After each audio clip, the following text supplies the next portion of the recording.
the untold story about the politics behind the Council of Nicaea.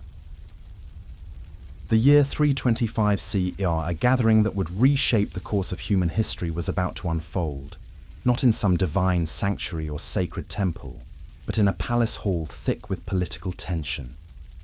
Picture this: hundreds of bishops from across the Roman Empire, summoned not by God, but by an emperor who had barely a decade earlier been sacrificing to pagan gods.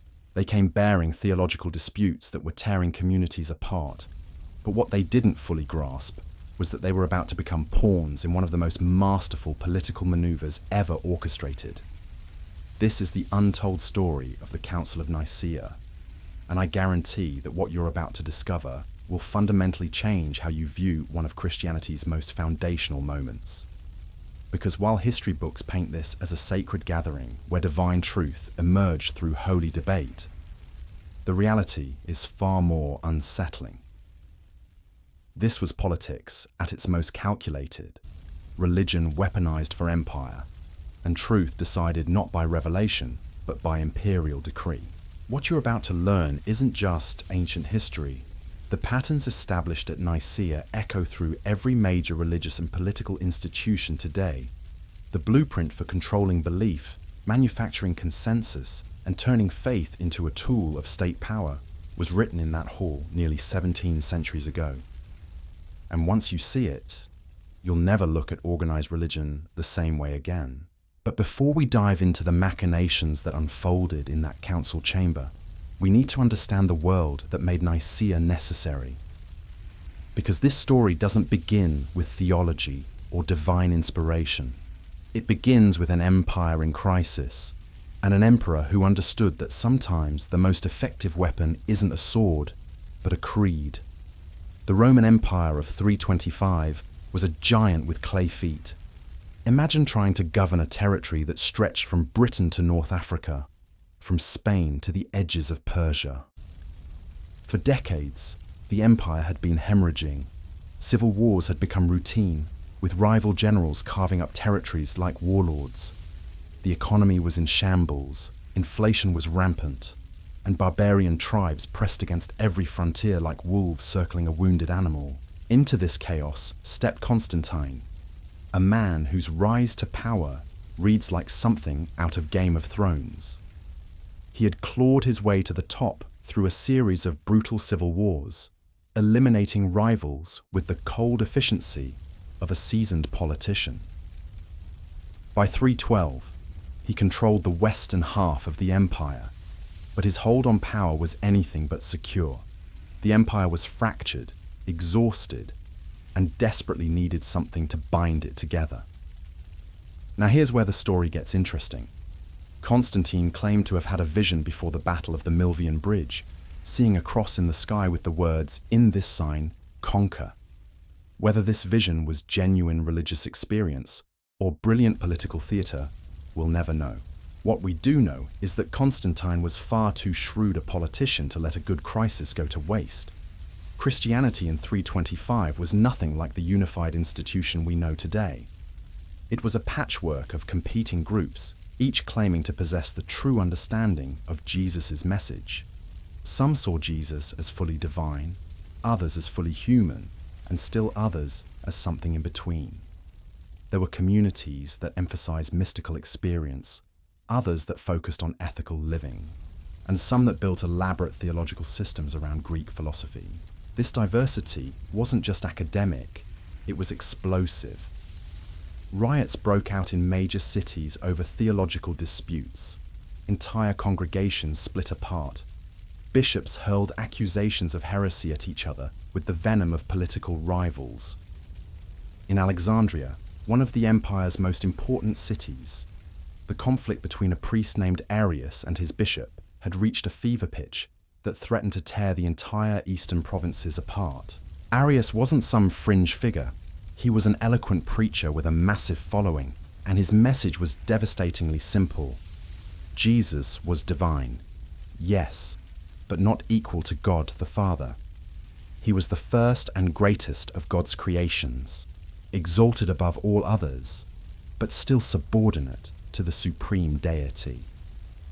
To modern ears, this might sound like splitting theological hairs, but in the 4th century, it was dynamite.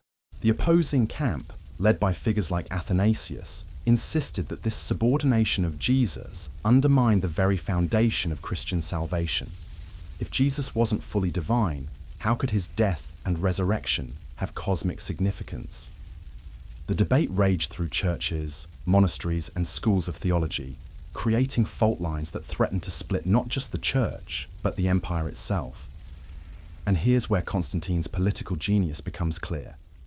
He didn't care which side was theologically correct. What he cared about was that the dispute was creating exactly the kind of division his fragile empire couldn't afford. A fractured religion meant fractured loyalty, and fractured loyalty meant potential rebellion. Constantine had inherited an empire that had tried for centuries to destroy Christianity through persecution. Diocletian's Great Persecution, which had ended just a decade before Constantine's rise, had been the most systematic attempt yet to eradicate the faith. Christians had been tortured, executed, and driven underground. Their books had been burned, their churches demolished, their leaders hunted like criminals. But persecution had failed spectacularly. Instead of destroying Christianity, it had only strengthened it. The blood of martyrs had indeed become the seed of the church, and by Constantine's time, Christians made up perhaps 10 to 15% of the empire's population. More importantly, they were concentrated in urban centers among educated elites and in positions of influence throughout the imperial bureaucracy. Constantine recognized what his predecessors had missed. If you can't beat them, co-opt them. Rather than continuing the futile policy of persecution, he would embrace Christianity and reshape it to serve his political needs. The Edict of Milan in 313 had granted religious tolerance throughout the empire, but that was just the opening move. Nicaea was the endgame. The genius of Constantine's strategy lay in its subtlety. He didn't simply declare himself the head of the church or impose his will through brute force. Instead, he positioned himself as the concerned protector of Christian unity, the benevolent emperor who only wanted to help resolve the disputes that were tearing the faithful apart. It was manipulation disguised as magnanimity, control masked as care. The summons to Nicaea went out in early 325, and it was unlike anything the Christian world had ever seen. Bishops from across the empire were invited to attend at imperial expense. Their travel costs were covered, their accommodations provided, their meals prepared by imperial chefs. For many of these men, particularly those from remote provinces, it was the journey of a lifetime. But this imperial hospitality came with strings attached. The bishops weren't gathering as free men debating matters of conscience. They were guests of the emperor, dependent on his goodwill, operating under his watchful eye.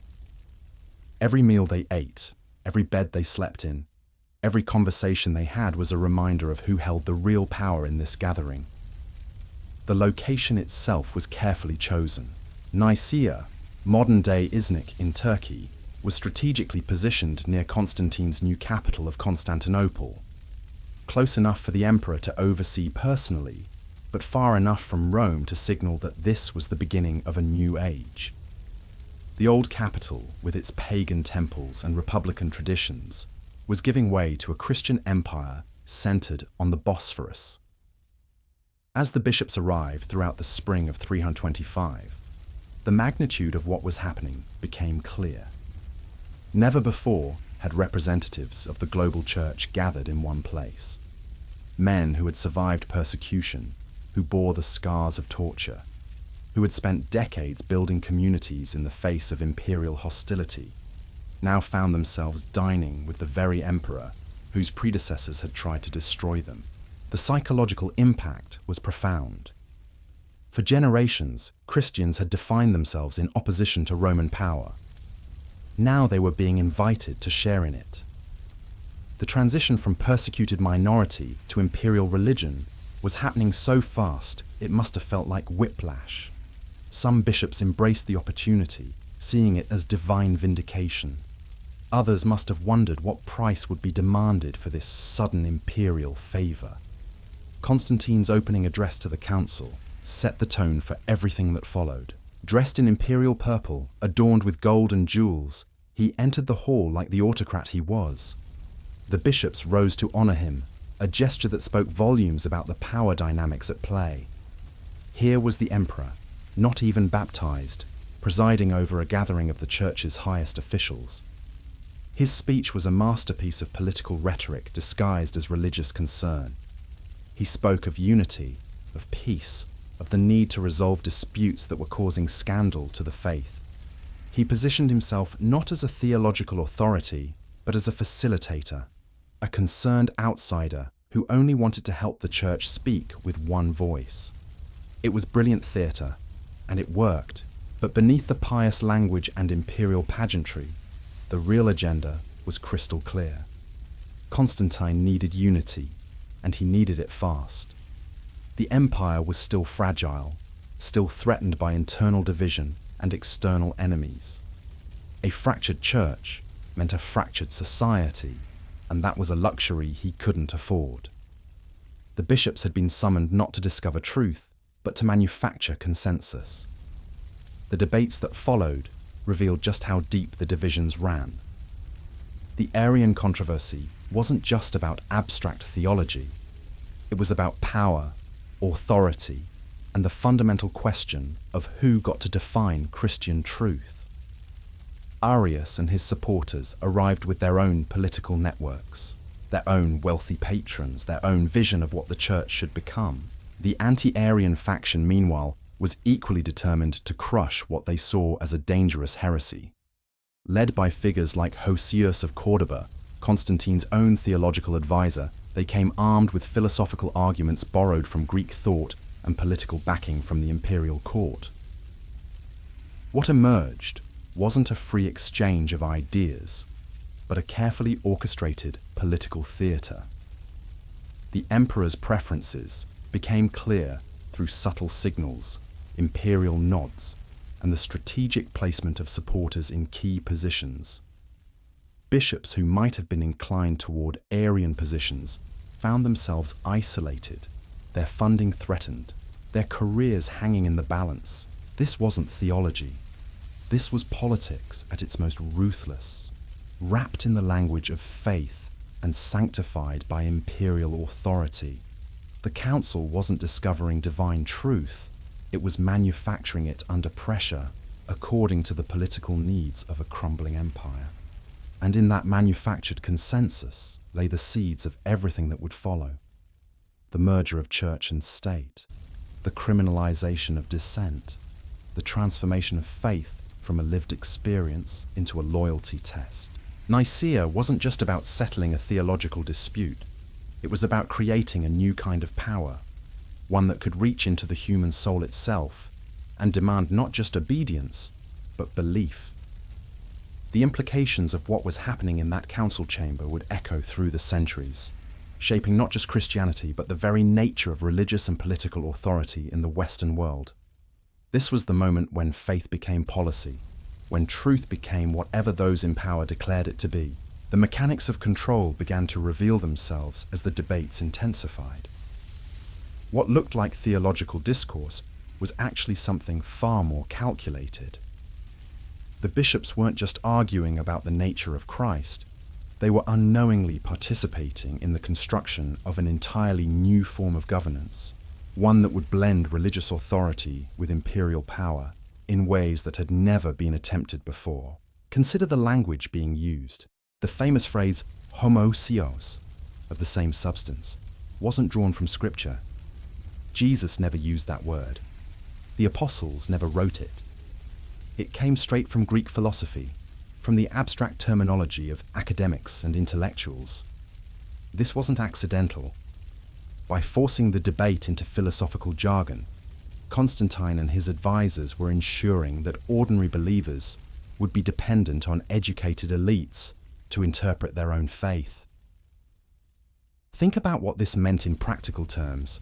A fisherman in Galilee, a farmer in Egypt, a merchant in Rome. None of these people would understand what homoousios meant. They needed bishops to explain it, bishops who needed imperial approval to maintain their positions. The complexity wasn't a bug in the system, it was a feature. It created a hierarchy of understanding with the emperor at the top, bishops in the middle, and ordinary believers at the bottom. The voting process itself reveals the political machinery at work. This wasn't a careful deliberation where each bishop weighed the evidence and reached his own conclusions. The pressure was enormous, and it came from every direction. Imperial officials monitored the proceedings. Wealthy patrons made their preferences known. Career prospects hung in the balance. We know from surviving accounts that some bishops were literally afraid to speak their minds. The memory of persecution was still fresh. Many of these men bore physical scars from torture, and they understood what happened to those who opposed imperial will. The transition from being hunted criminals to honored guests hadn't erased the fundamental reality. Cross the emperor at your peril. The genius of Constantine's approach was that he didn't need to threaten anyone directly. The implications were clear enough. Bishops who aligned with his preferred outcome found themselves invited to imperial banquets, granted audiences with the emperor, offered positions of influence. Those who resisted found themselves marginalized, their travel expenses questioned, their accommodations suddenly less comfortable. But the real masterstroke was yet to come. As the debates raged and positions hardened, Constantine began floating a solution that seemed to come from divine inspiration, but was actually calculated political compromise. The creed that emerged wasn't a revelation. It was a negotiated settlement designed to exclude Arius while keeping as many bishops as possible within the imperial fold. The language was carefully crafted to sound definitive while remaining just vague enough to allow multiple interpretations. True God and true man could mean different things to different people, but it served the emperor's primary purpose. It drew a clear line between acceptable and unacceptable belief. Once that line existed, it could be policed, and police it they did. The aftermath of Nicaea revealed the true nature of what had been accomplished. Arius wasn't just defeated theologically, he was destroyed politically. His writings were ordered burned, not just hidden or suppressed, but actively sought out and fed to the flames. His followers were exiled, their property confiscated, their names erased from official records wherever possible. This was the birth of a new concept: heresy as a crime against the state. Before Nicaea, religious disagreement was a matter between communities, teachers, and students. After Nicaea, it became a legal category with real consequences. Believe the wrong thing about the nature of Christ, and you weren't just mistaken, you were a criminal. The enforcement mechanisms were brutal and effective. Imperial bureaucrats worked with church officials to identify suspected Arians. Loyalty tests were administered. Recite the creed. Affirm the correct doctrine. Prove your orthodoxy. Those who refused or hesitated faced escalating consequences: loss of position, confiscation of property, exile, and in some cases, death. But here's what makes the politics of Nicaea so insidious. It worked. Within a generation, most Christians had accepted the new orthodoxy, not because they were convinced by theological arguments, but because the alternatives had been systematically eliminated. When you burn the books and exile the teachers, only one version of the story survives. The council also established a precedent that would haunt Christianity for centuries: the idea that truth could be determined by committee. Once it was accepted that bishops gathered under imperial authority could settle doctrinal disputes definitively, the door was opened for endless future councils, each one claiming to speak with the voice of God while operating according to the logic of politics. This is why the decades after Nicaea were filled with theological chaos. Far from settling the Arian controversy, the council had simply driven it underground. Different emperors favored different positions. New councils were called to reverse previous decisions. Bishops were exiled and restored depending on who held power. The eternal truth, established at Nicaea, kept changing based on political circumstances. Constantine himself revealed the hollow nature of his commitment to Nicene orthodoxy. Toward the end of his life, he began showing sympathy for Arian positions. Some sources suggest he was baptized on his deathbed by an Arian bishop. The man who had orchestrated the condemnation of Arianism apparently had second thoughts about his own theological creation. This inconsistency exposes the central fraud at the heart of Nicaea. It was never about discovering divine truth. It was about creating a useful political tool. When that tool no longer served Constantine's purposes, he was perfectly willing to abandon it. The creed wasn't sacred to him, it was strategic. The transformation of Christianity from a diverse movement into a standardized institution had profound consequences that extended far beyond theology. Before Nicaea, Christian communities had developed organically, responding to local needs and circumstances. There were different traditions of worship, different emphases in teaching, different ways of organizing community life. After Nicaea, this diversity was systematically crushed. The new orthodoxy demanded uniformity, not just in belief, but in practice. Liturgies were standardized, hierarchies were formalized, and deviation from approved patterns became grounds for accusation of heresy. The rich tapestry of early Christianity was reduced to a single empire-approved pattern. The economic dimensions of this transformation are often overlooked, but were crucial to its success. Constantine didn't just offer theological backing to Orthodox bishops. He offered them wealth and power. Church buildings began receiving imperial funding. Bishops were granted legal privileges. Christian institutions were exempted from certain taxes. Orthodoxy became quite literally profitable. This created a powerful incentive structure that had nothing to do with spiritual truth. Ambitious men saw that the path to wealth and influence ran through the church hierarchy, but only if they toed the orthodox line. The episcopate became another branch of the imperial bureaucracy, staffed by men whose primary loyalty was to the political system that sustained them. The psychological impact on ordinary believers was devastating.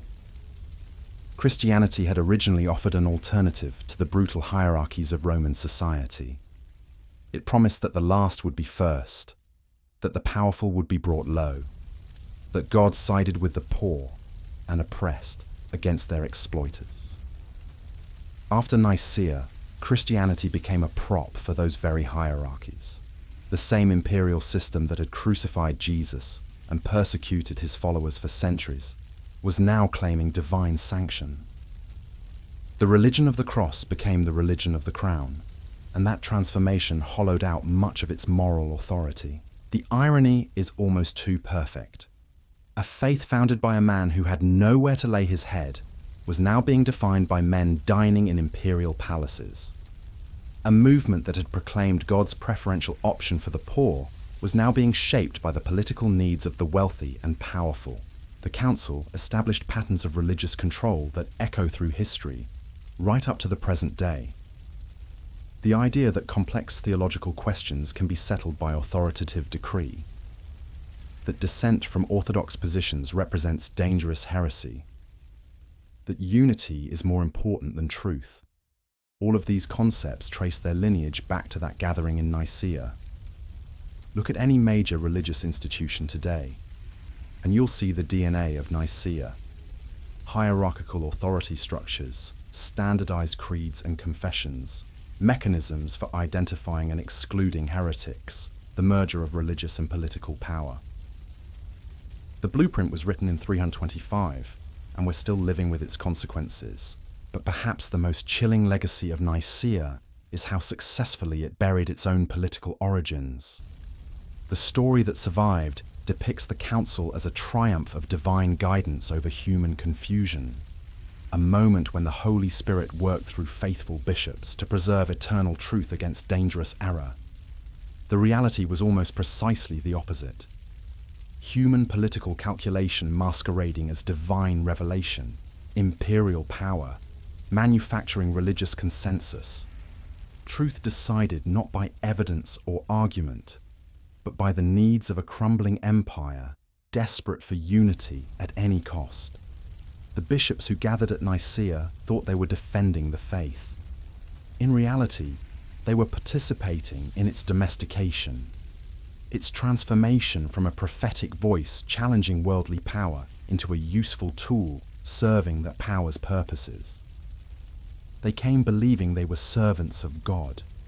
They left as servants of Caesar, though most of them never realized the transformation had occurred.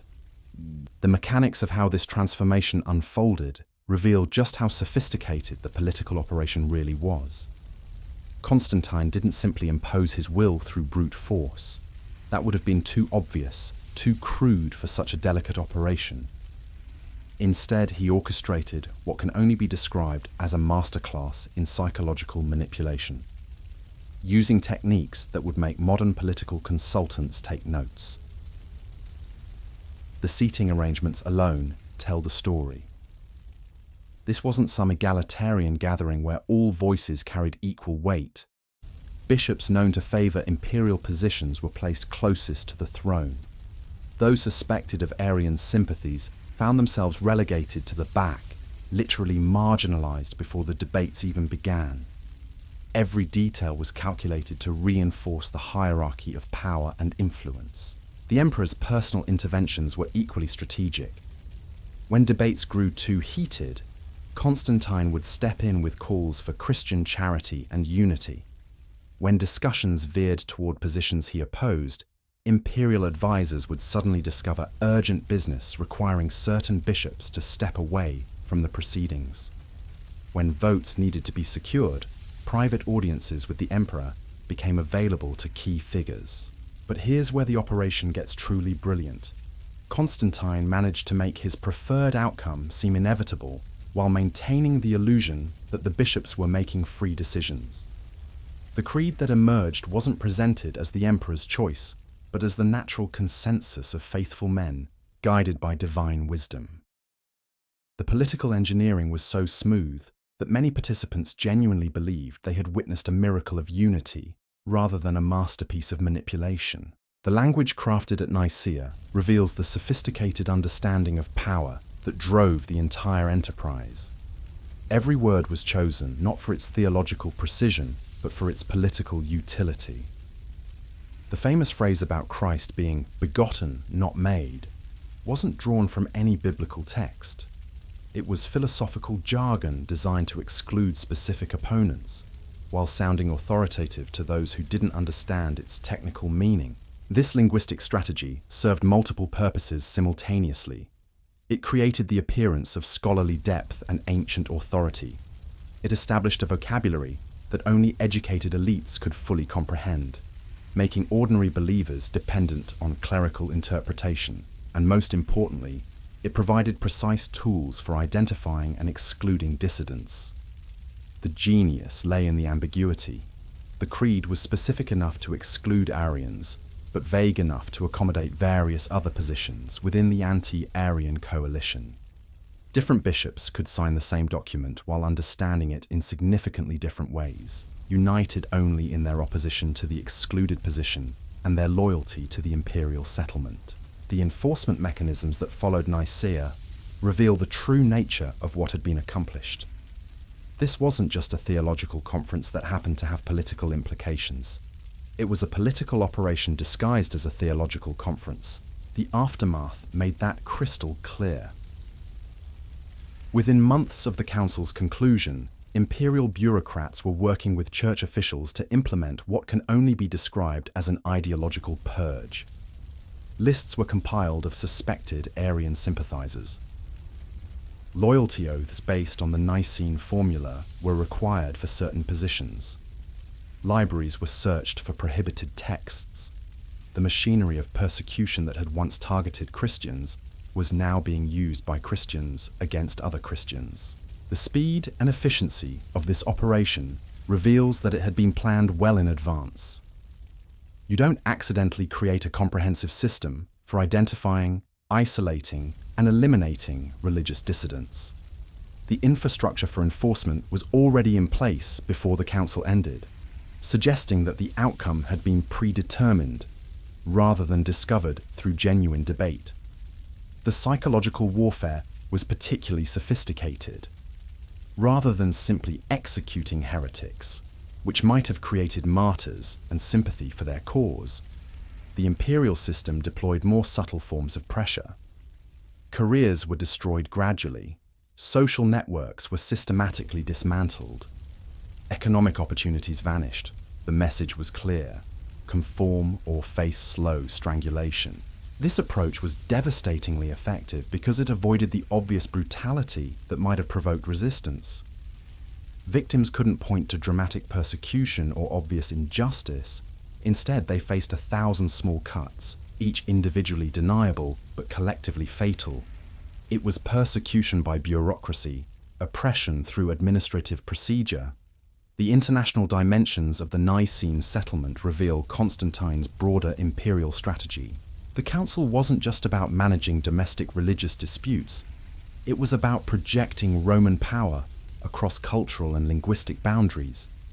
By creating a standardized version of Christianity, Constantine was essentially franchising Roman imperial ideology throughout the known world. Think about what this meant in practical terms. Christian communities from Britain to Ethiopia, from Spain to India, were now expected to conform to doctrinal formulations crafted in a palace hall according to the political needs of a Roman emperor. Local traditions, cultural expressions, indigenous theological insights, all of this was subordinated to imperial standardization. The missionary implications were enormous. Christianity had originally spread through organic networks of traders, refugees, and voluntary missionaries who adapted the message to local contexts and concerns. After Nicaea, expansion became a matter of imperial policy, with orthodoxy enforced by political pressure rather than spiritual conviction. This transformation had profound consequences for how the faith developed in different regions. Areas that accepted Nicene orthodoxy were incorporated into the imperial system and benefited from political support, economic advantages, and military protection. Regions that resisted found themselves marginalized, impoverished, and eventually conquered or absorbed. The Gothic tribes provide a perfect case study. Many had been converted by Arian missionaries before Nicaea and maintained those theological positions for centuries afterward.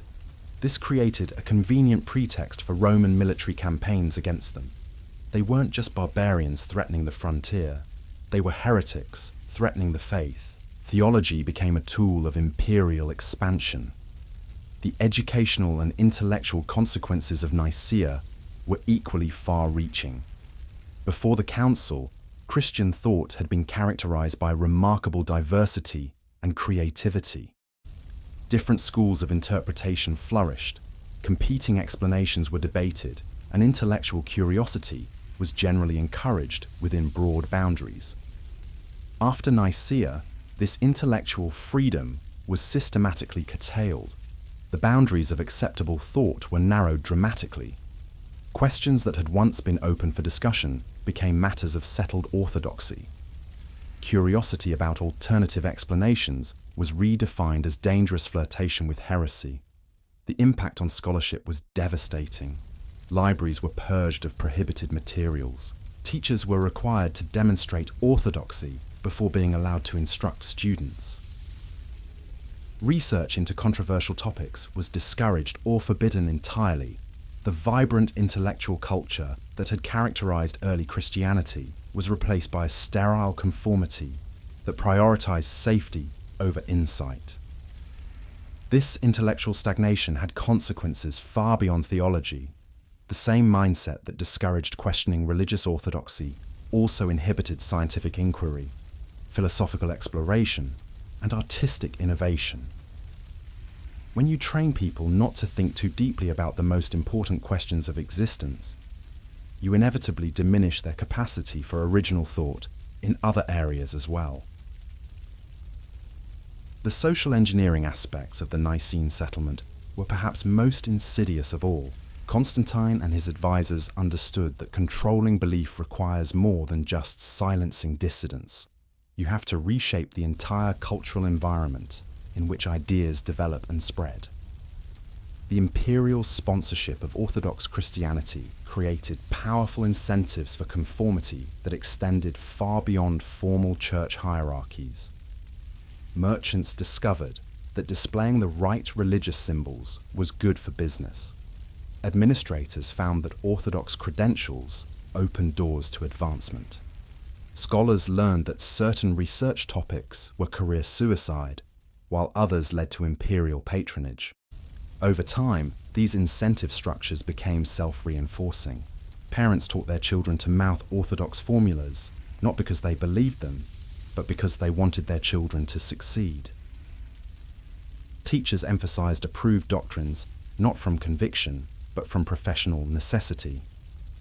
The apparatus of conformity became so pervasive that genuine belief became almost irrelevant.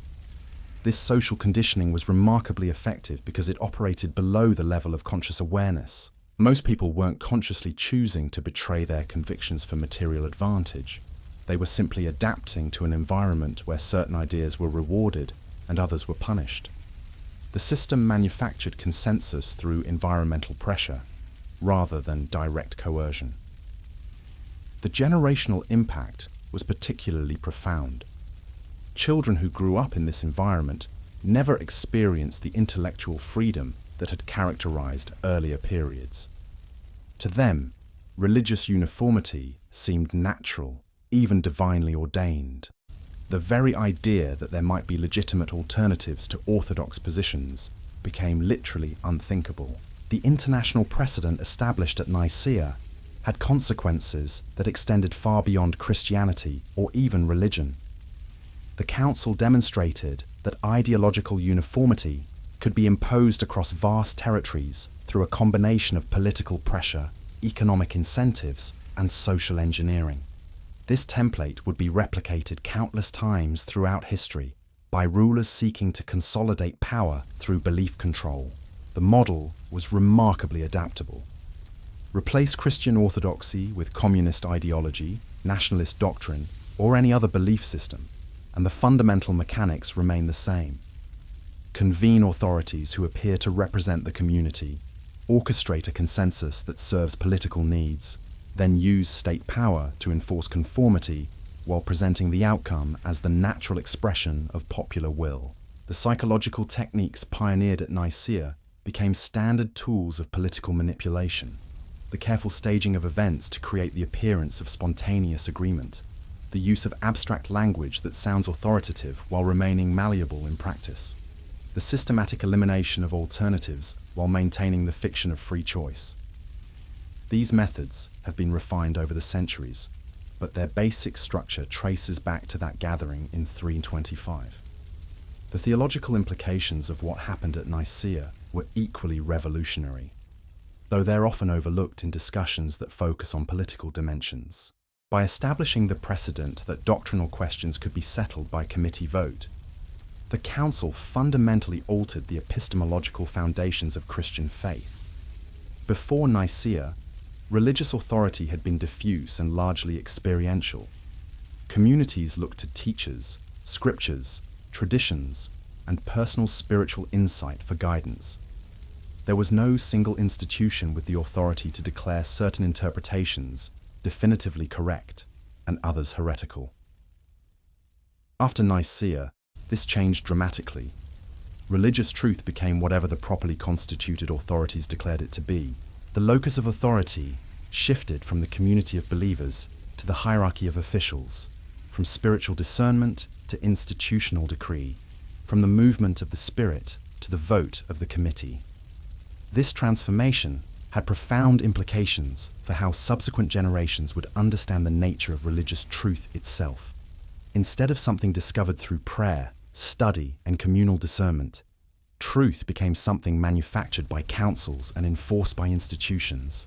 The dynamic, living quality of early Christian thought was replaced by the static certainty of official doctrine. The irony is that this institutional approach to truth-making was completely foreign to the Jewish and early Christian traditions from which the faith had emerged. Neither Jesus nor the apostles had established anything resembling the conciliar system that developed after Constantine. The entire apparatus of councils, creeds, and canonical enforcement was an imperial innovation imposed upon a movement that had originally been far more organic and decentralized. But perhaps the most profound consequence of Nicaea was how it changed the relationship between Christianity and power itself.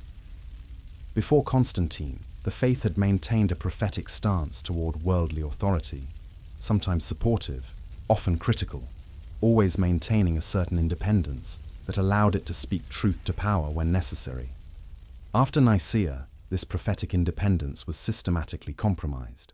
The Church became so entangled with imperial power that it lost the ability to critique that power effectively. How can you speak truth to Caesar when Caesar is paying your salary, building your churches, and enforcing your orthodoxy? This co-optation was so complete that it became almost invisible. Subsequent generations of Christians grew up assuming that close collaboration between church and state was natural, even divinely ordained. The idea that faith might require maintaining some distance from political power, that prophetic religion might need to preserve its independence in order to fulfill its calling, became almost incomprehensible. The transformation was so thorough that when later reform movements tried to recover the prophetic dimension of Christianity, they were often accused of innovation or heresy. The imperial version of the faith had become so normalized that alternatives were difficult even to imagine, much less implement. The global spread of this imperial Christianity had consequences that are still unfolding today. When European powers began their colonial expansion centuries later, they carried with them not just the Christian message, but the Nicene model of how that message should be organized and controlled. Indigenous Christian communities that had developed different traditions were forced to conform to European orthodoxy or face marginalization. The missionary enterprise became, in many ways, an extension of the same imperial logic that had driven Constantine's council. Local expressions of faith were systematically suppressed in favor of standardized European formulations. Cultural diversity was sacrificed on the altar of institutional uniformity. The rich tapestry of global Christianity was reduced to variations on a single imperial theme. This process of theological colonization often accompanied and reinforced political and economic colonization. Indigenous peoples were told that their traditional ways of understanding the sacred were not just different, but wrong, even demonic. Conversion to Christianity meant not just accepting new beliefs, but adopting European cultural forms and submitting to European ecclesiastical authority. The psychological damage from this process is still being uncovered today. Entire cultures were taught to despise their own spiritual traditions and intellectual capabilities. The message was clear. Truth comes from the imperial center, not from local insight or indigenous wisdom. This internalized colonization proved far more durable and destructive than mere political control. The legacy of Nicaea thus extends far beyond the ancient world into the very structures of global Christianity today. The denominational divisions that characterize modern Christianity, the emphasis on doctrinal conformity over ethical practice, the close relationships between religious institutions and political power, all of these patterns trace their origins back to that gathering in 325. Understanding this history doesn't require rejecting Christian faith, but it does demand honest acknowledgement of how political considerations have shaped what many assume to be purely spiritual developments. The creeds recited in churches today aren't timeless truths revealed from heaven. They're historical documents crafted under specific political pressures to serve specific imperial needs. This recognition opens up possibilities for reimagining what Christianity might become if it could recover some of the diversity and independence that characterized its pre-Constantinian phase. What would a faith look like that prioritized ethical transformation over doctrinal conformity? What kind of communities might emerge if spiritual authority were more distributed and less hierarchical? These aren't just historical questions. They're contemporary challenges facing anyone who wants to understand how religious institutions actually function in the world and how they might be reformed to serve human flourishing rather than institutional power. The patterns established at Nicaea continue to operate today, not just in religious contexts, but throughout society. Wherever you see authorities manufacturing consensus through carefully controlled processes, while maintaining the fiction of free deliberation, you're witnessing the heirs of Constantine's political innovation. The techniques have been refined, the technologies have advanced, but the basic logic remains the same. Control the process, shape the narrative, eliminate the alternatives, and present the outcome as inevitable. Whether we're talking about religious doctrine, political ideology, or corporate messaging, the Nicene model provides the template. Recognizing these patterns is the first step toward developing resistance to them. Once you understand how manufactured consensus works, it becomes much harder to mistake it for genuine agreement. Once you see how authority figures use abstract language and procedural complexity to obscure their political goals, you can begin to ask more penetrating questions about what's really happening. The story of Nicaea is ultimately a story about the corruption of idealism by power, the transformation of prophetic movements into imperial institutions, and the ease with which even the most sacred convictions can be manipulated for political ends. It's a cautionary tale that every generation needs to hear, because every generation faces the same temptations and the same choices. The bishops who gathered in 325 thought they were defending eternal truth. They ended up manufacturing political orthodoxy. The difference between those two things is the difference between authentic spiritual insight and ideological control. Learning to recognize that difference and to choose the former over the latter may be one of the most important skills any thinking person can develop. The decades following Nicaea revealed just how hollow the victory really was. If the council had truly settled the matter through divine revelation, you'd expect the controversy to end there. Instead, what followed was theological chaos that made the pre-council disputes look like friendly disagreements. Within 5 years of the council, Arian bishops were being recalled from exile. Constantine himself began showing sympathy for positions he had just helped condemn. His son Constantius, who inherited the eastern half of the empire, actively promoted Arian theology and persecuted Nicene bishops. The eternal truth, established in 325, kept changing depending on who sat on the throne. This instability wasn't a bug in the system, it was a feature. The council had established that religious truth was whatever the emperor said it was, which meant it could change with each new ruler.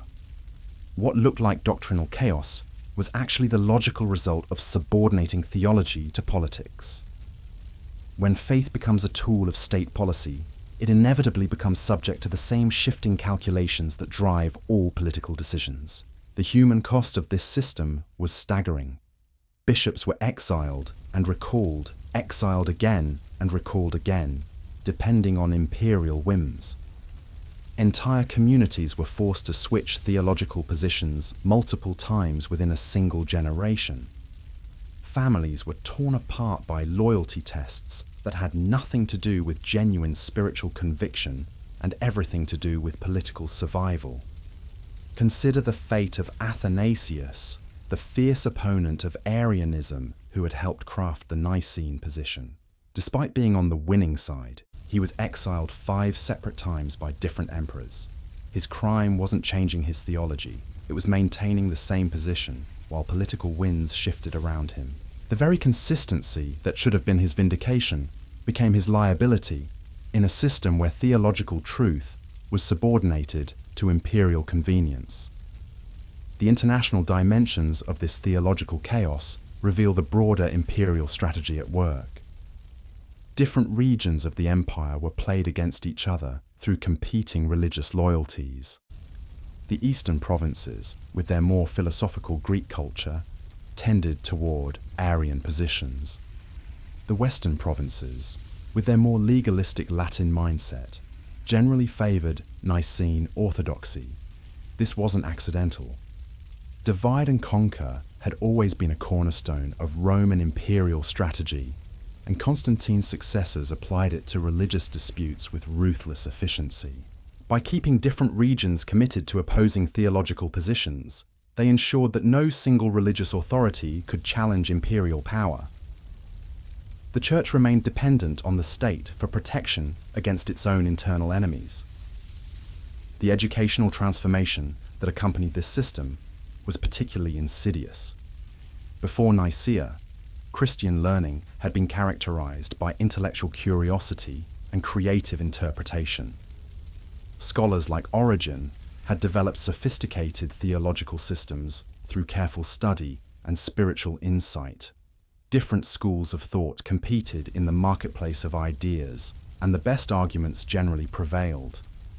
After Nicaea, this intellectual freedom was systematically destroyed. Truth became whatever the current council declared it to be, regardless of evidence or argument. Scholars learned to anticipate political wins rather than follow logical reasoning.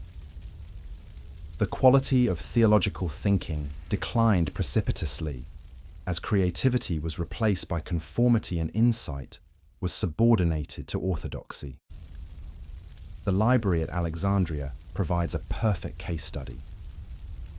Once the greatest center of learning in the ancient world, it became a battleground for competing orthodoxies. Books were burned not because they were poorly argued, but because they supported the wrong political positions. Scholars were driven out not because they were incompetent, but because they asked inconvenient questions. This intellectual stagnation had consequences far beyond theology.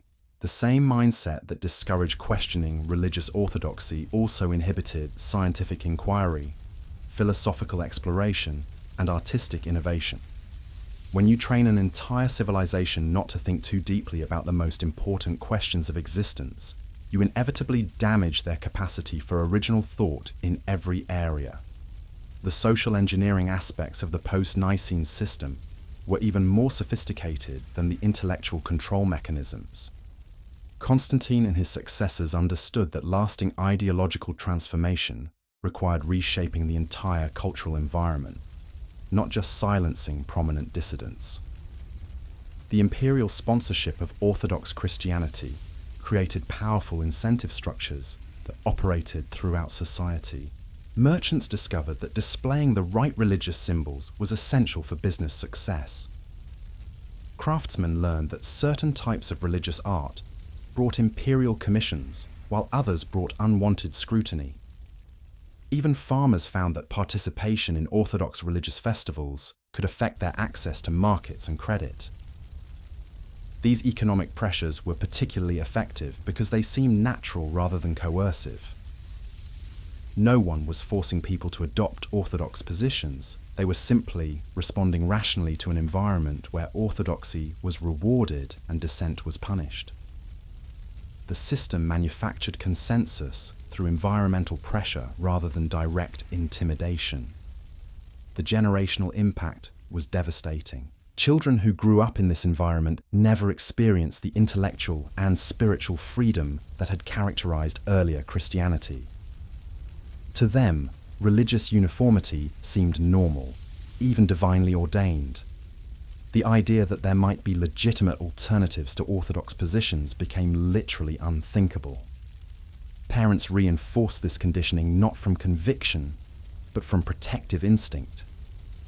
They taught their children to mouth the right formulas, not because they believed them, but because they wanted their children to succeed in life.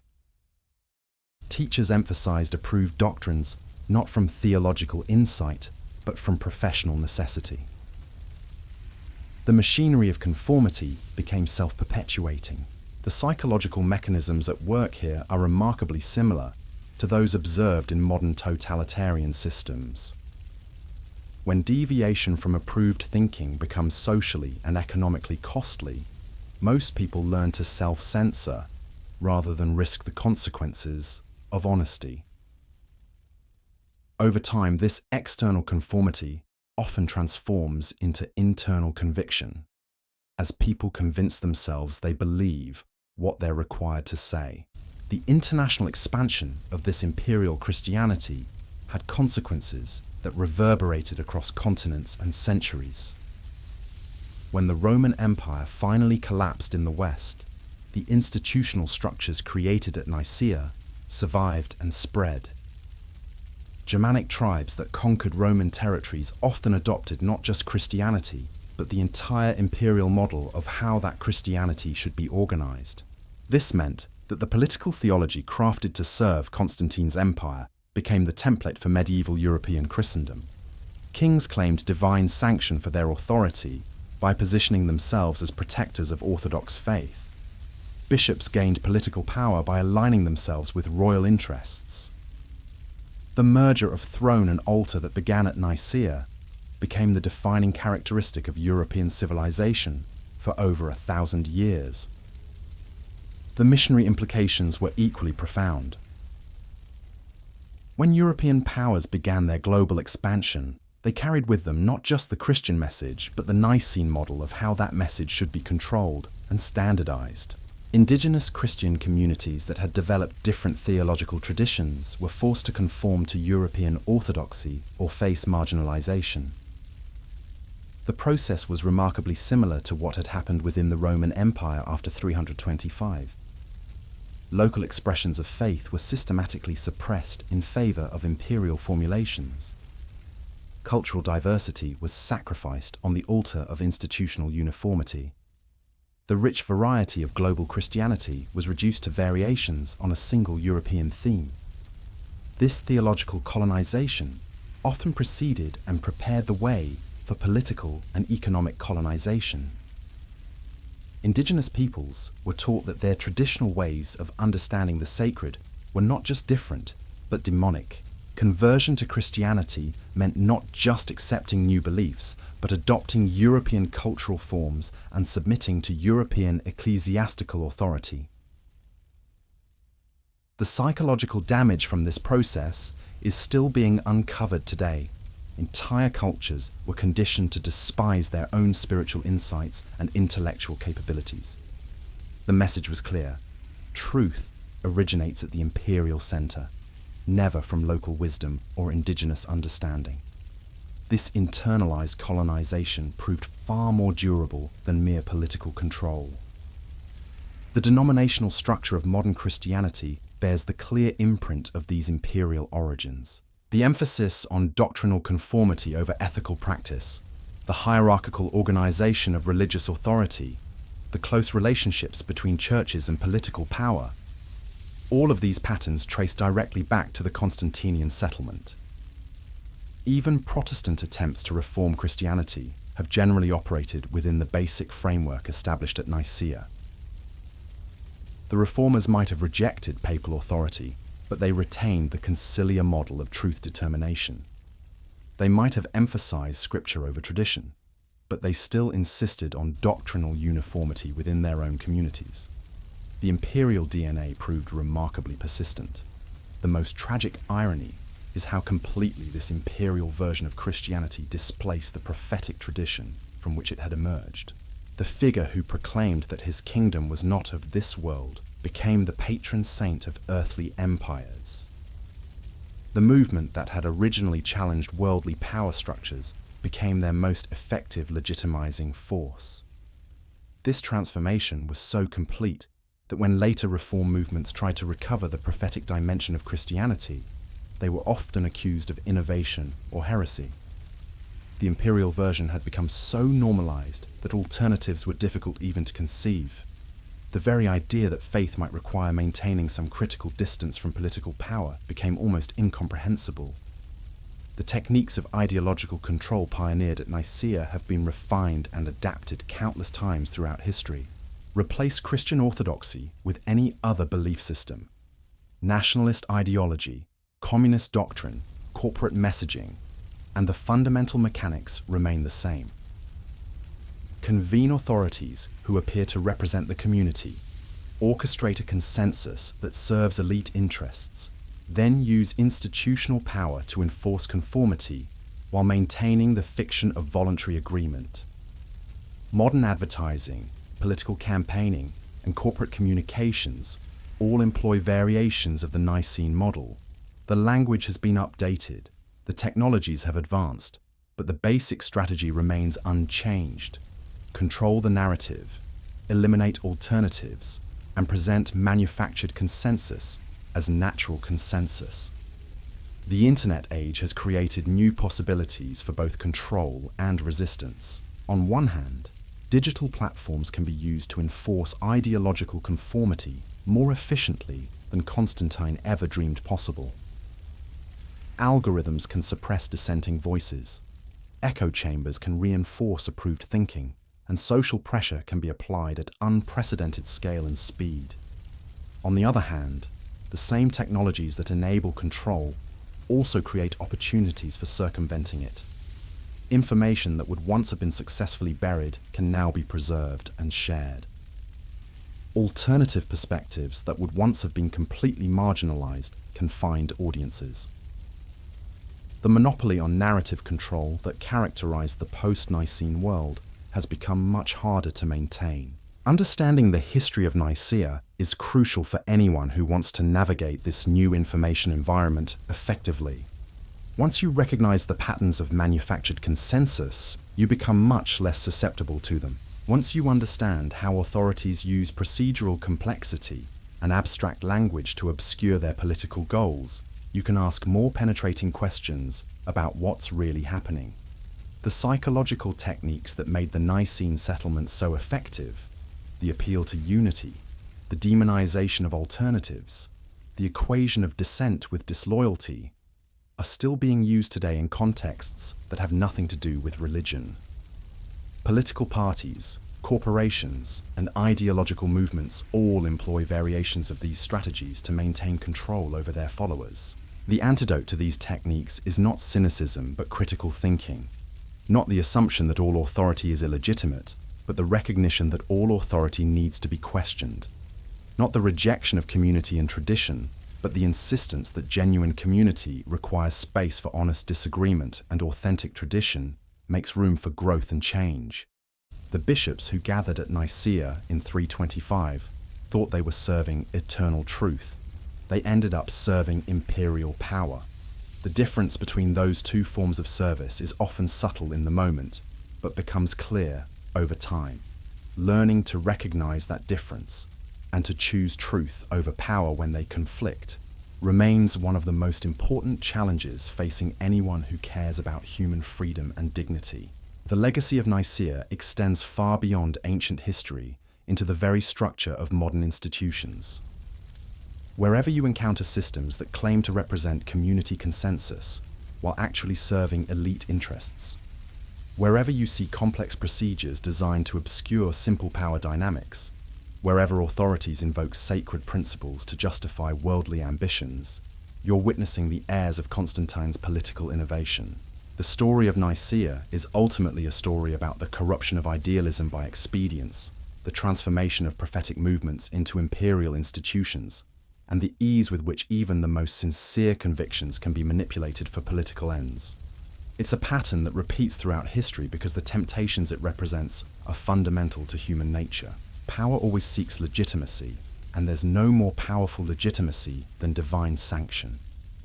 Religious movements always need resources and protection, and there's no more reliable source than state support. The attraction is mutual, and the corruption is almost inevitable unless both sides maintain vigilant awareness of the dangers involved. The challenge for contemporary readers is not to reject all forms of religious or political authority, but to develop the discernment necessary to distinguish between authentic and manufactured legitimacy.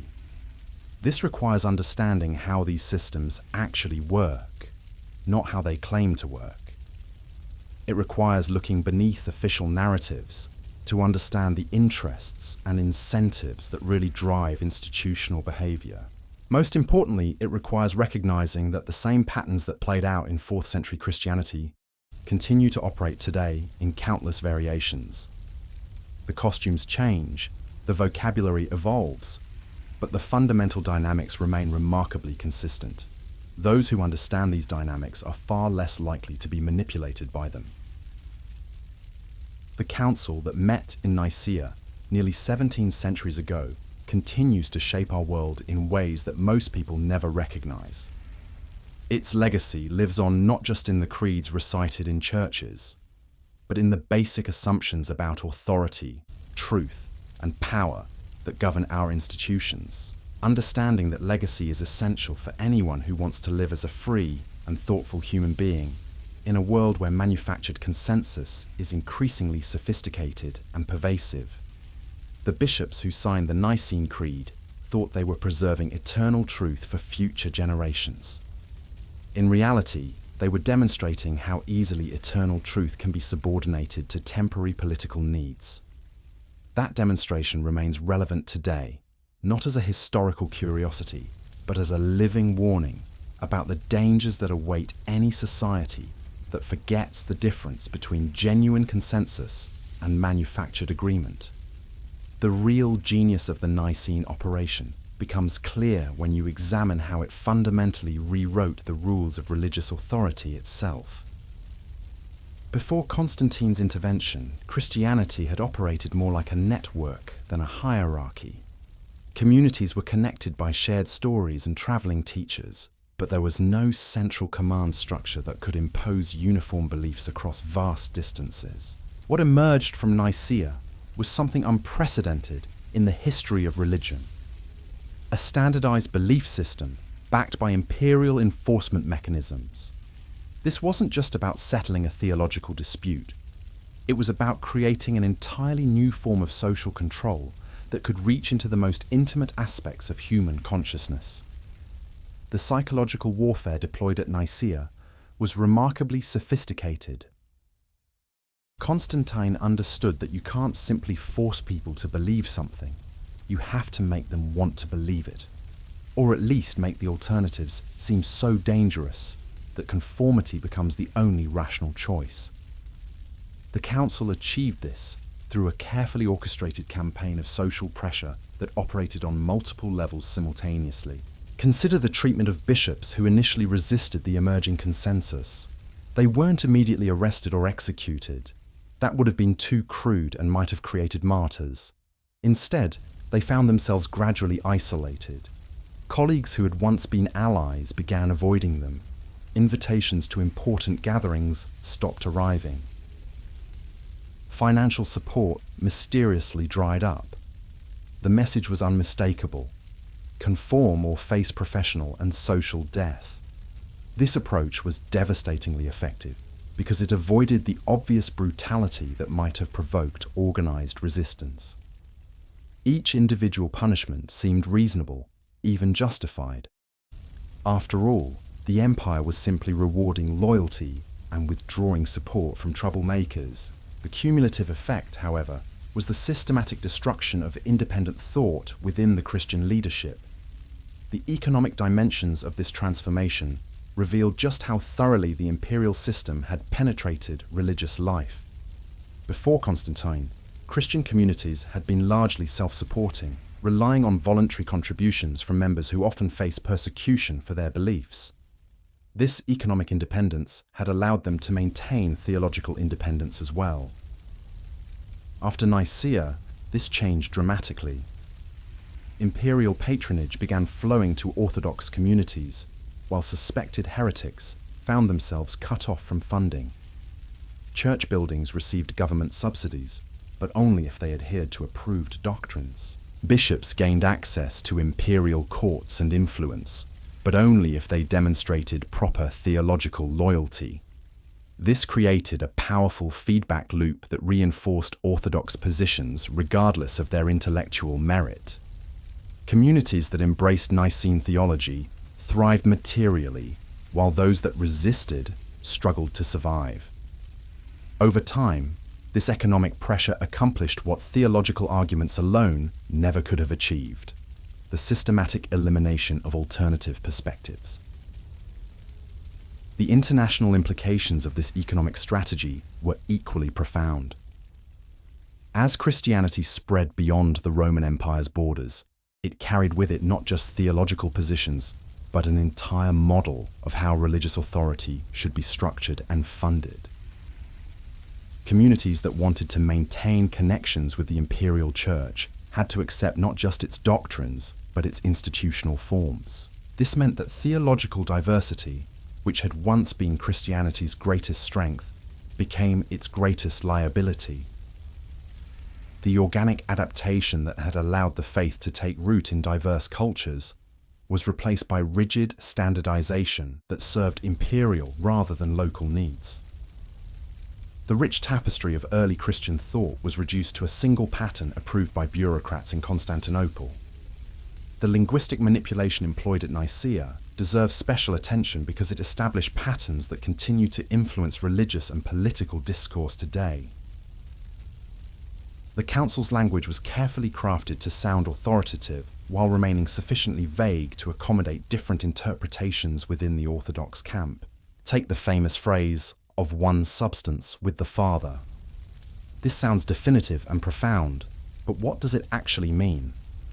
The Greek term homoousios was philosophical jargon that most ordinary believers couldn't understand. Even among educated Christians, there were significant disagreements about its precise implications.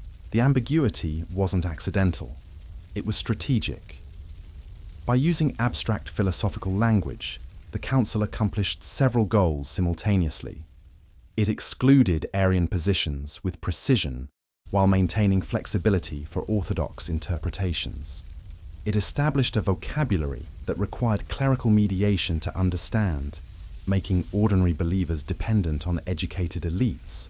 And most importantly, it created the impression of intellectual depth and ancient authority, even though the terms were recent innovations. This linguistic strategy became a template for future religious and political movements. Complex jargon serves as a kind of ideological password. Those who can use it fluently are assumed to be trustworthy insiders, while those who question it are marked as dangerous outsiders. The ability to recite approved formulas becomes more important than the ability to think critically about their meaning. The enforcement mechanisms that emerged after Nicaea reveal the true nature of what had been accomplished. This wasn't just a theological conference that happened to have political implications. It was a political operation disguised as a theological conference. The aftermath made this crystal clear through the systematic deployment of state power to suppress religious dissent. Within months of the Council's conclusion, imperial bureaucrats were working with church officials to implement what can only be described as an ideological purge. Lists were compiled of suspected heretics. Loyalty oaths based on Nicene formulations were required for certain positions. Libraries were searched for prohibited texts.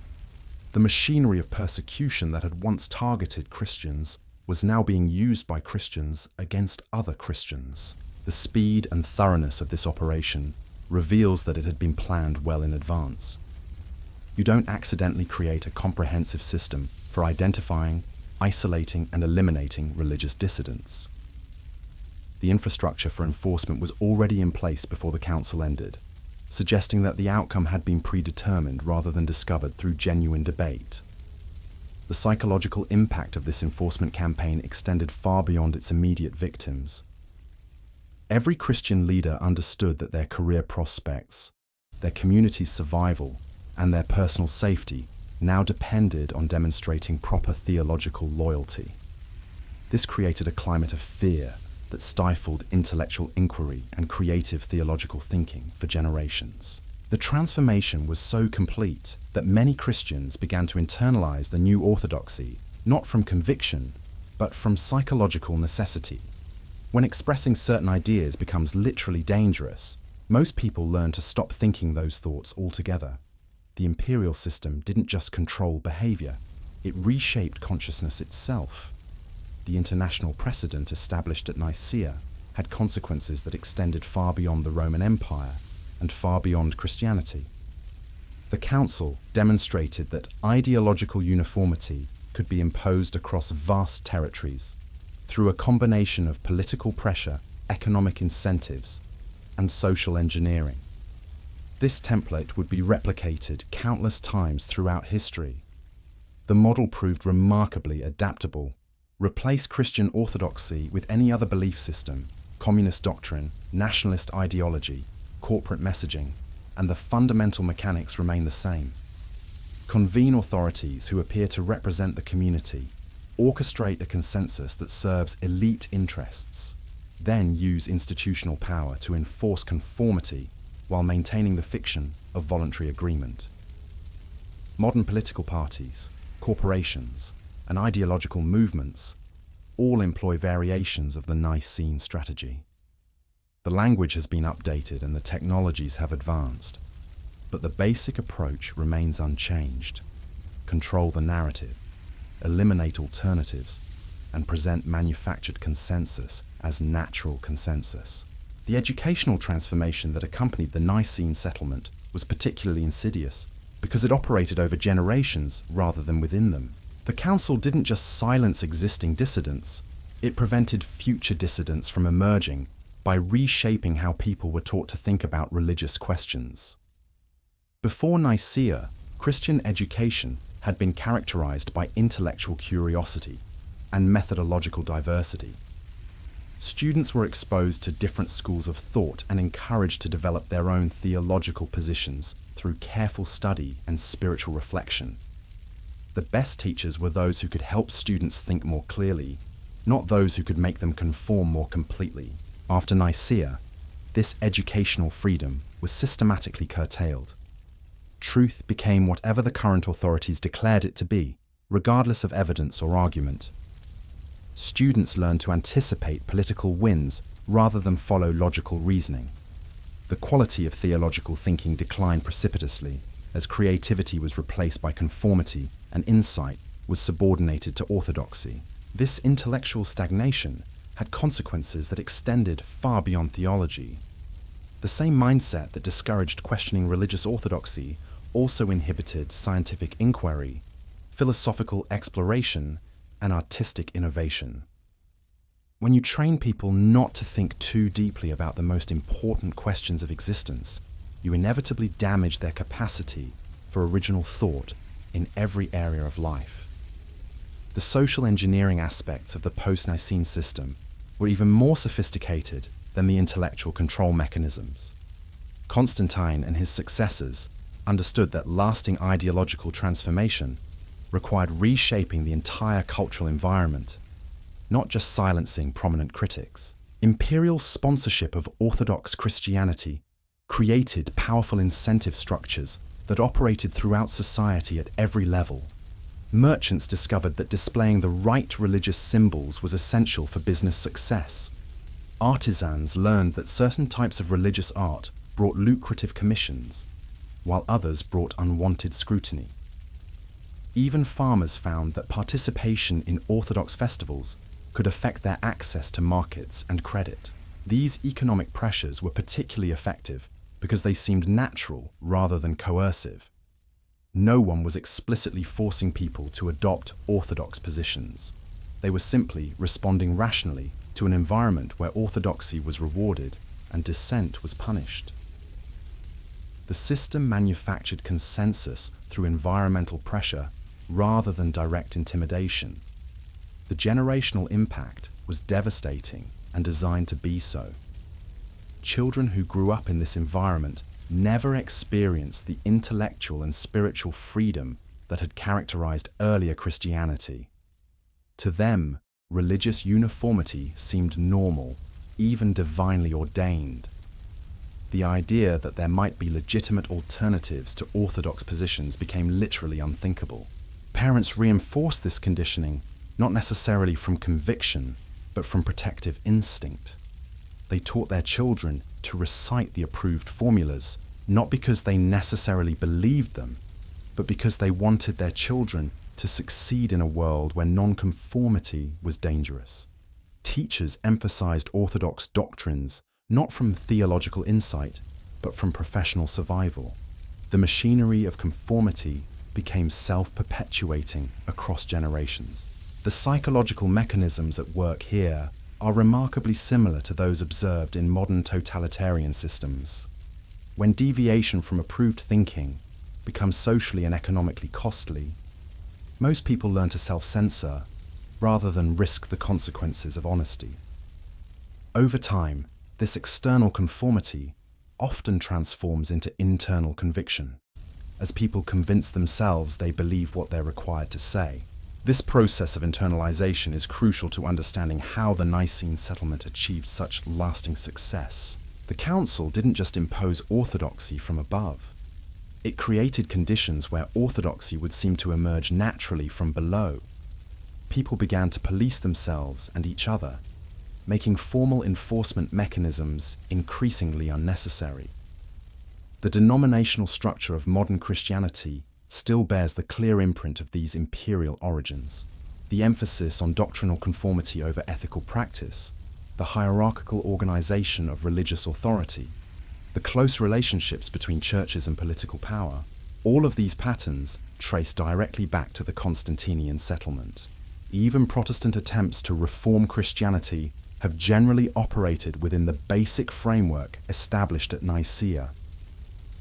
The reformers might have rejected papal authority, but they retained the conciliar model of truth determination. They might have emphasized scripture over tradition, but they still insisted on doctrinal uniformity within their own communities. The imperial DNA proved remarkably persistent and adaptable. The most tragic irony is how completely this imperial version of Christianity displaced the prophetic tradition from which it had emerged. The figure who had proclaimed that his kingdom was not of this world became the patron saint of earthly empires. The movement that had originally challenged worldly power structures became their most effective legitimizing mechanism. This transformation was so thorough that when later reform movements tried to recover the prophetic dimension of Christianity, they were often accused of innovation or heresy.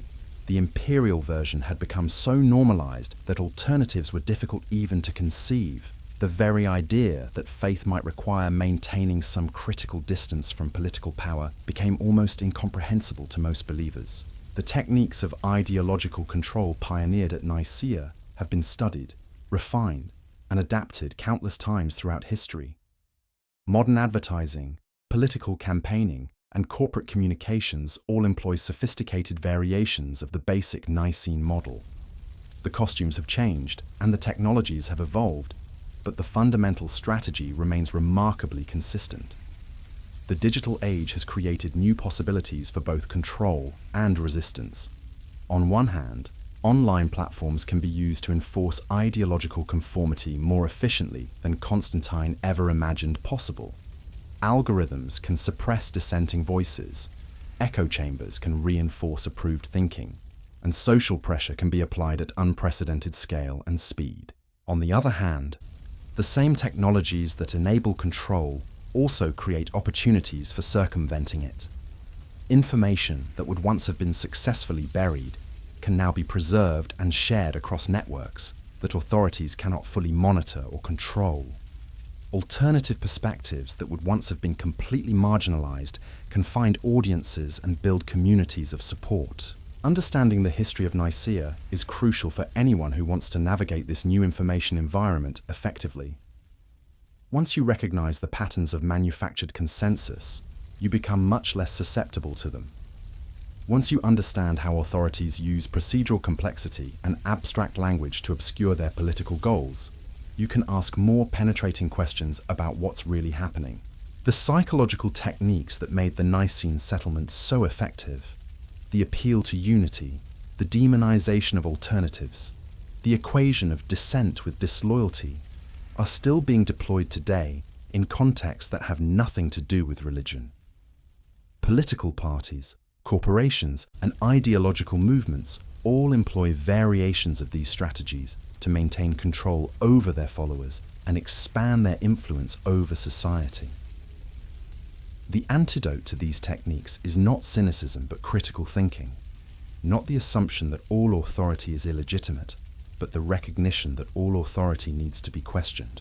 Not the rejection of community and tradition, but the insistence that genuine community requires space for honest disagreement, and authentic tradition makes room for growth and change.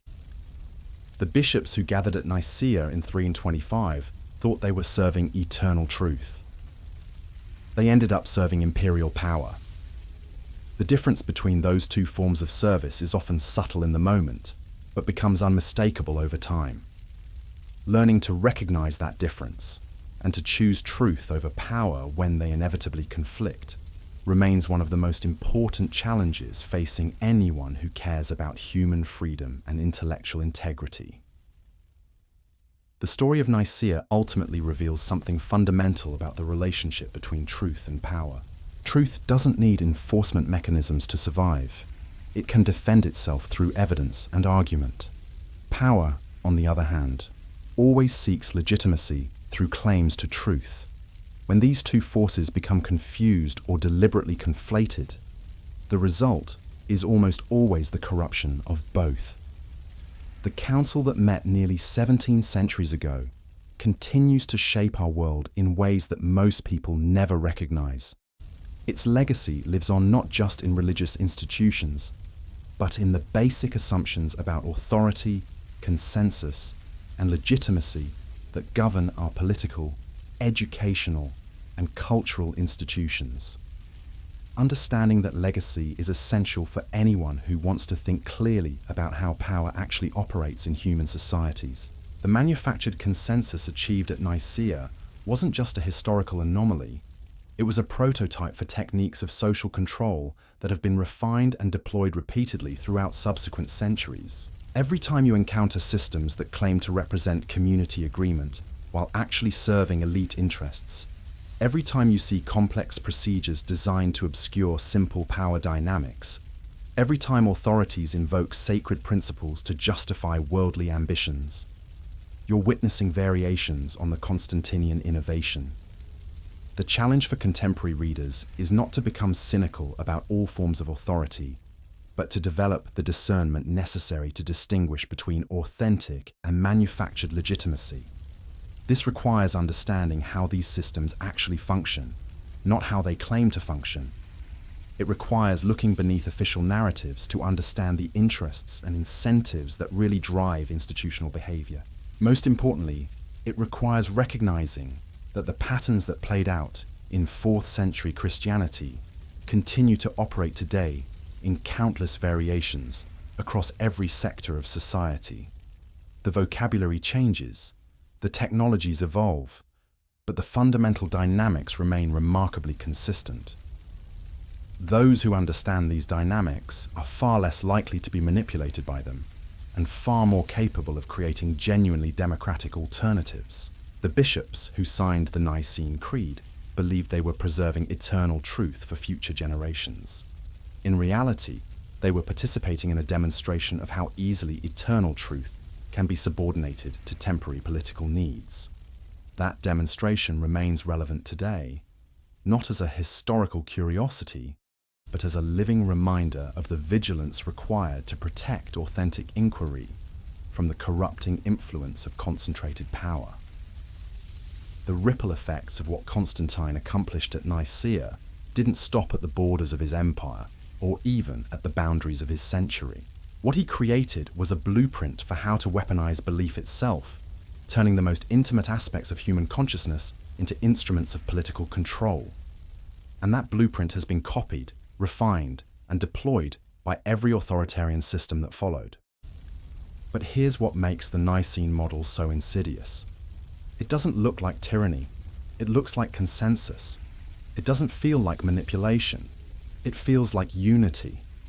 The bishops who walked out of that council chamber genuinely believed they had participated in a sacred moment of divine guidance. They had no idea they'd just helped create the most sophisticated system of thought control the world had ever seen. Consider how brilliantly the entire operation was designed. Constantine didn't need to threaten anyone directly or issue explicit commands about what conclusions the bishops should reach. The environment itself did the work for him. The imperial hospitality, the carefully orchestrated seating arrangements, the subtle signals of approval and disapproval, all of this created a psychological atmosphere where dissent became literally unthinkable. The bishops weren't coerced in any obvious way. They were seduced. They were made to feel important, valued, part of something grand and historic. And in return for that feeling, they surrendered their intellectual independence without even realizing they'd given it up. It was voluntary servitude disguised as honorable service. This psychological manipulation was so effective that it became invisible to its victims. The bishops who signed the creed didn't see themselves as collaborators in a political scheme. They saw themselves as faithful servants of God who had been blessed with the opportunity to participate in clarifying divine truth. The more completely they were controlled, the more free they felt. And that's the truly terrifying genius of the Nicene operation. It didn't just impose orthodoxy from above, it made orthodoxy feel like it was emerging from below. It created conditions where people would police themselves and each other, making formal enforcement mechanisms seem almost unnecessary. The most effective prison is one where the inmates lock themselves in and throw away the key. The language games played at Nicaea reveal another layer of sophistication in this system of control.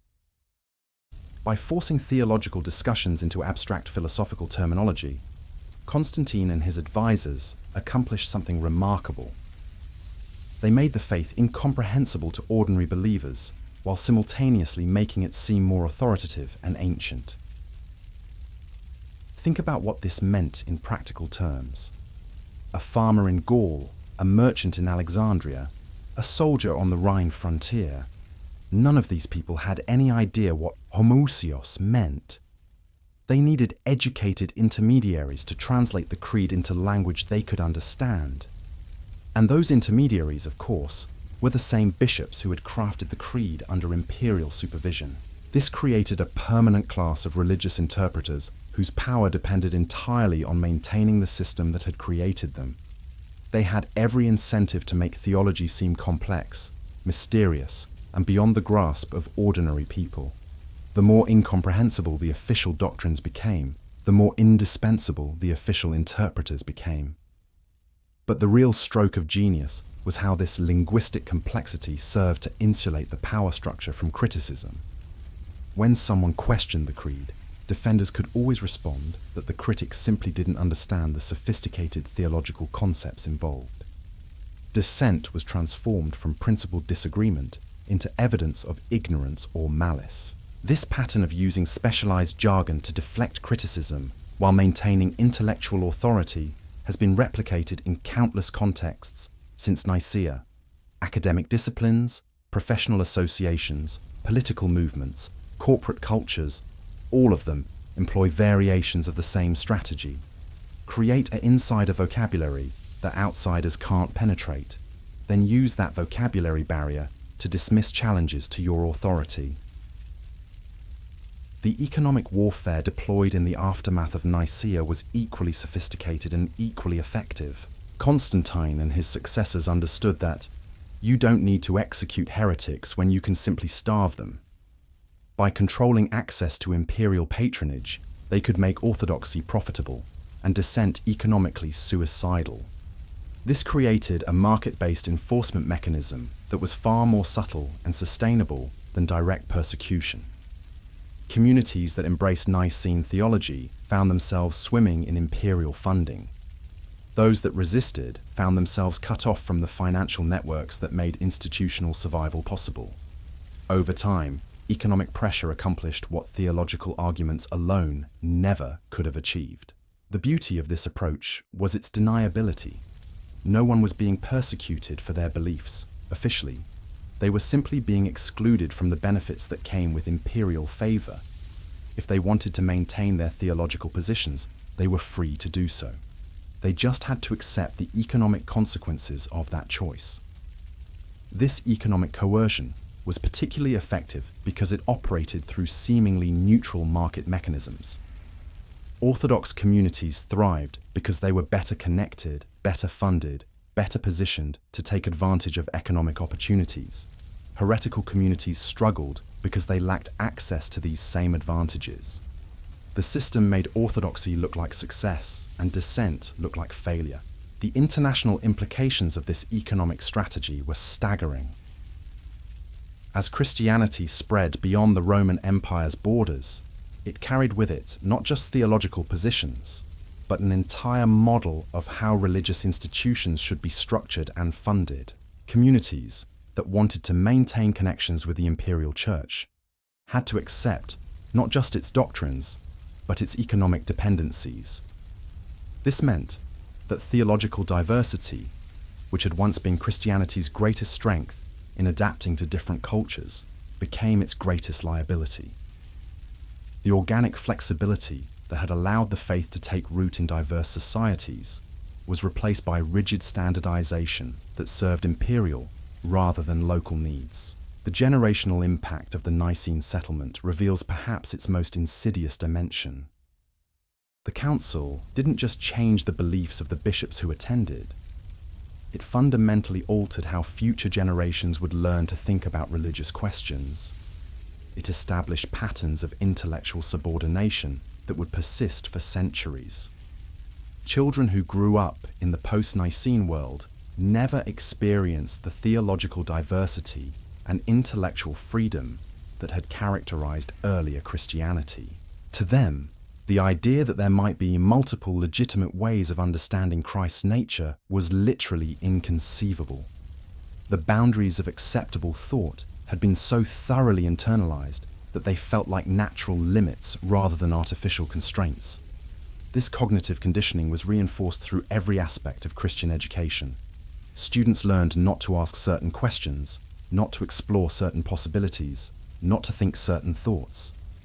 The curriculum itself became a form of ideological programming that produced graduates who were intellectually incapable of challenging the system that had shaped them. The most tragic aspect of this educational transformation was how it affected the brightest and most creative minds. Instead of producing innovative theologians who could develop Christianity in new and vital directions, the post-Nicene system churned out sophisticated defenders of predetermined conclusions.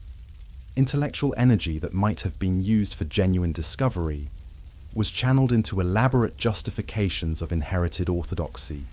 So there you have it, the untold story behind one of Christianity's most foundational moments. What happened at Nicaea in 325 wasn't divine revelation guiding faithful bishops to eternal truth. It was imperial politics at its most calculating, religion weaponized for empire, a manufactured consensus disguised as sacred unity. The patterns established in that council chamber, the merger of faith and power, the criminalization of dissent, the transformation of belief into a loyalty test, continue to shape our world today. Every time you see authorities manufacturing agreement while eliminating alternatives, you're witnessing the heirs of Constantine's political innovation. Understanding this history doesn't just change how you see Christianity, it equips you to recognize these same techniques of control wherever they appear in modern life.